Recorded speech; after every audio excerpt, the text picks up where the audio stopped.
Hello guys, ഞാൻ കോട്ടൂർ ടൗണിൽ നിന്ന് തിരിച്ച് എൻ്റെ വീട്ടിലേക്ക് പോയ വഴിക്ക് കാട്ടാന കംപ്ലീറ്റ് റോഡിൽ എനിക്ക് വണ്ടിയും കൊണ്ട് പോകാൻ പറ്റാത്തൊരവസ്ഥയായിരുന്നു. റോഡ് കംപ്ലീറ്റും കാട്ടാനകളാണ്.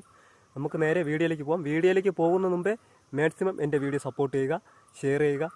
നമുക്ക് നേരെ വീഡിയോയിലേക്ക് പോകാം. അപ്പോൾ നമ്മൾ ഗൈസ് നേരെ നമ്മൾ ആനേനെ കാണാൻ വേണ്ടി പോകുന്നതാണ് കേട്ടോ. ഇത് ഫുള്ളും വനമേഖലയാണ്, ഫുള്ളും വനങ്ങളാണ്, ചുറ്റിനും മരങ്ങളും ഒക്കെ ഉള്ള സ്ഥലങ്ങളും കൂടിയാണ്. കാട്ടാന ശരിക്കും ഉണ്ടെന്ന് അറിഞ്ഞാണ് ഞങ്ങൾ പോകുന്നത്. അവിടെ പോയപ്പോൾ ആനയുടെ കുറച്ച് സൗണ്ട് ഞാൻ കേൾപ്പിച്ചു തരാം.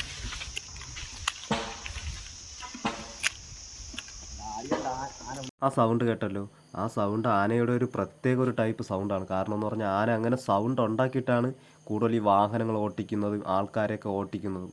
ഇത് ഫുള്ളും കാട്ടാനയാണ് കേട്ടോ. ഇത് മാത്രമല്ല, വേറെ ഡസൻ ആനയും തൊട്ടപ്പുറത്ത് തന്നെ ഉണ്ട്. അത് ഞാൻ കാണിച്ചു തരാം വീഡിയോയിൽ. ഇത് ഒരു ഗ്രൂപ്പ് ആനയാണ്. ഇതിൽ കൂടുതലും മാക്സിമം ഒരു 8-10 ആനയ്ക്കകത്തുണ്ട്. ബാക്കി എല്ലാ ആനകളും ഉൾക്കാട്ടിലാണ് ഇരിക്കുന്നത്.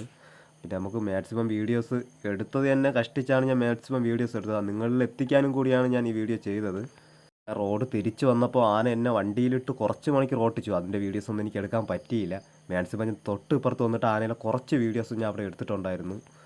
ഇതാണ് നമ്മളെ റോഡിൻ്റെ അവസ്ഥ. എന്തെങ്കിലും ഒരു അത്യാവശ്യ കാര്യങ്ങൾക്ക് വേണ്ടി നമുക്ക് ടൗണിലോട്ടോ പോകാനോ ഒന്നും പറ്റില്ല. കാരണം റോഡ് കംപ്ലീറ്റും കാട്ടാനയാണ്. കാരണം വാഹനങ്ങളൊക്കെ ഓട്ടിച്ചുകൊണ്ട് പോകുമ്പോഴും നമ്മൾ പിറകെ വരും ആന. മാക്സിമം അവരെ വീഡിയോസൊക്കെ ഞാൻ എടുത്തു, എൻജോയ് ചെയ്തു. അങ്ങനെ നടന്ന് ഉൾക്കാട്ടിലേക്ക് കയറി പോകുന്നു. പക്ഷേ ഉൾക്കാട്ടിലേക്ക് അവർ കയറില്ല. ഒരു രാത്രി 6-7 മണിയാകുമ്പോൾ ഇവർ തിരിച്ച് ഇതേപോലെ തന്നെ റോഡിൽ കംപ്ലീറ്റും കുറുക്കേ നിൽക്കും. പിന്നെ വരുന്ന യാത്രക്കാർക്കൊക്കെ വളരെ ഒരു ബുദ്ധിമുട്ടുകളാണ്. പിന്നെ അതേപോലെ തന്നെ ബാക്കിൽ നിന്ന് കുറച്ച് ആനയും കൂടി ഉണ്ടായിരുന്നു. അവരെല്ലാം അങ്ങനെ വന്നു. എന്നെ കണ്ടതിന് ശേഷം അവരെല്ലാം റോഡിൽ വന്നു ഒരേ ഒരു നിപ്പായിരുന്നു കേട്ടോ, അരമണിക്കൂർ വരെ. ആ ആനയിലെ കൂട്ടത്ത് ഒരു പിടിയാന, കൊച്ചു കുട്ടി ആനയുണ്ട് കേട്ടോ.